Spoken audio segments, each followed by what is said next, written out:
Another oriental hornbeam, Carpinus orientalis, collected in Croatia, around the Mediterranean coast, and now sitting in the Zagreb area, which is north, and it's in development with Sebastian Sandev since quite a few years. So this tree has seen something like almost 10 years in captivity, and it shows. So I think it's a very good example of this species, which is mature now. Very nice nebari, very nice trunk full of character. These kind of warts and the muscular growth I really like.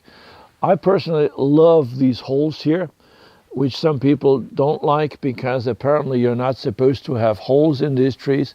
I always wonder why that is. I really think they're decorative, and we don't want to hide this, we want to expose this. Now, there's some people who say, you must make sure that this callus is over, you must, how old are you want to get until this callus is over? That takes 20 years and looks silly. So don't even try.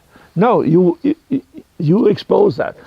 Now, I understand that there are some people in the audience who don't like this. Well, take another tree. So that tree is not for you.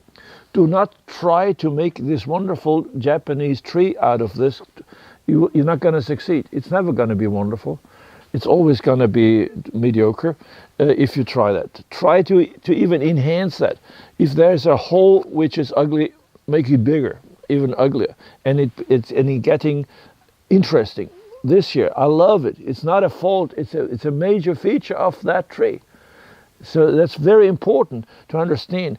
So what I might do, I might take a big drill and make a huge hole in there so that you see something is there. The owl sleeps in there, but you don't quite see her. Walter. Yes. Kevin Wilson calls that pixie hollow. It's like a pixie lives there, like an elf, okay? A pixie is what? Pixie. An elf. A pixie is an elf. Ugly.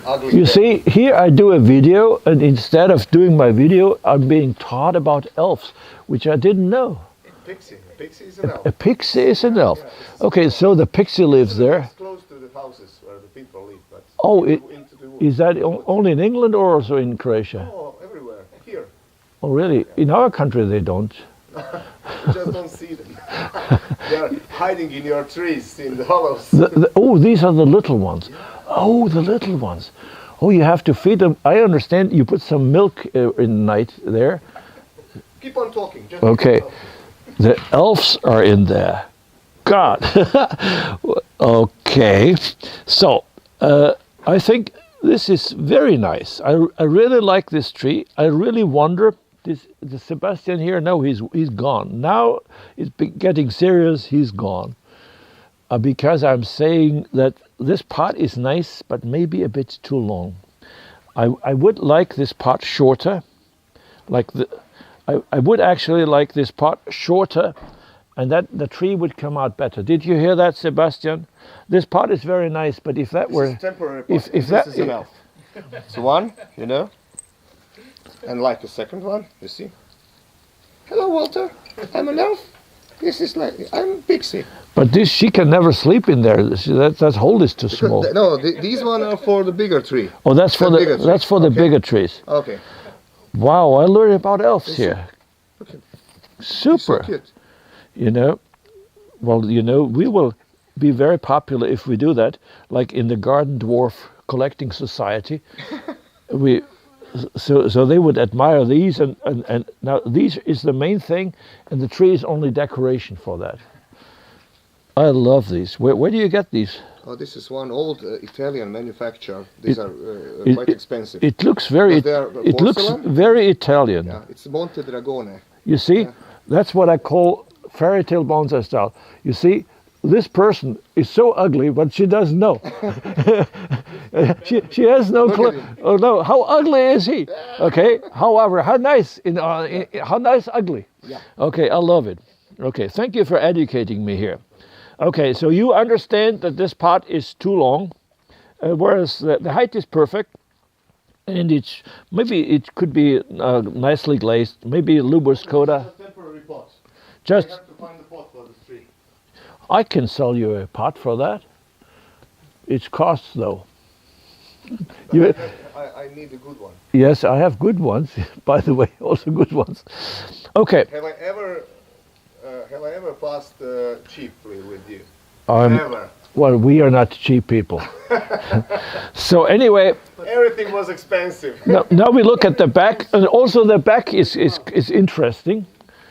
So if you then say, well, this is not orthodox, I mean, we should not have a branch like that, which is so thick and so, well, you know what? If this is something that you really hate, don't work with this kind of tree, because you will simply have to accept. That's the nature of the beast, and that's part of the game. That makes this tree interesting. Many of these imported maples look very nice, however, in a way too nice, like one looks like the other.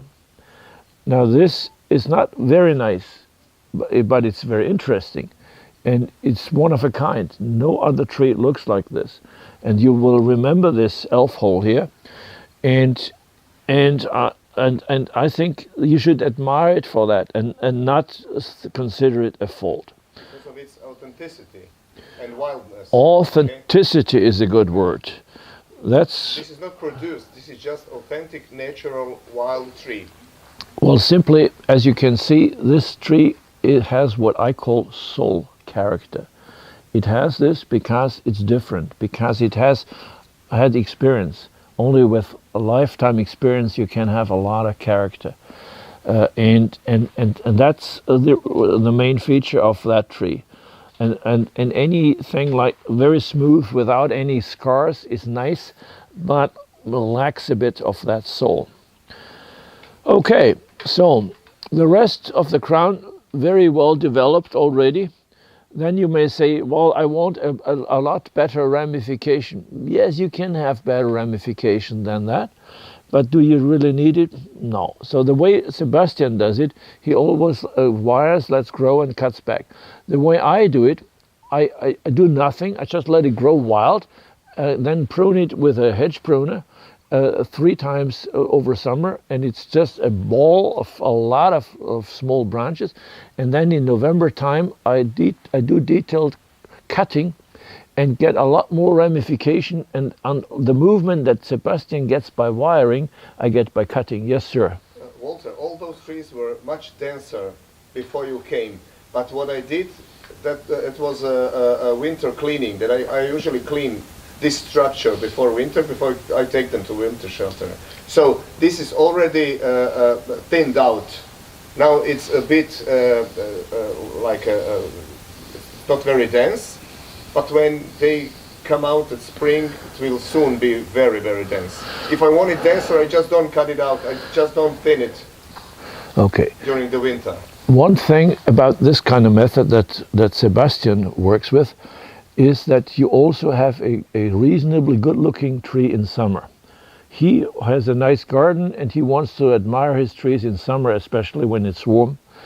My method, the hedge pruning method, produces very good results over a few years, enormous results. However, throughout all these years, the tree looks very silly, very untidy, and that's the price I pay for that.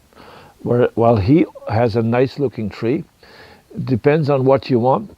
I think in shorter time I get a denser and probably even better tree. However, in shorter time, I mean like in 5 years. It takes you 10 years, but in these 5 years, you don't want to look at that tree because it looks silly.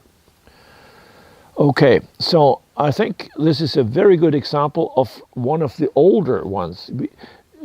In Croatia, everybody knows all these hornbeams, and they're world famous by now.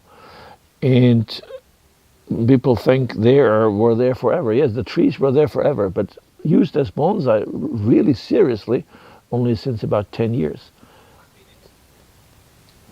So basically, most of these trees are in training around 5 years only.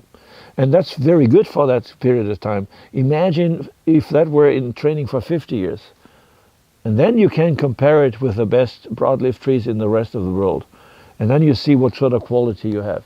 So it's unfair to say, well, the Japanese maples are better ramified. Yeah, sure, but they have 40 years in training. Okay, good luck.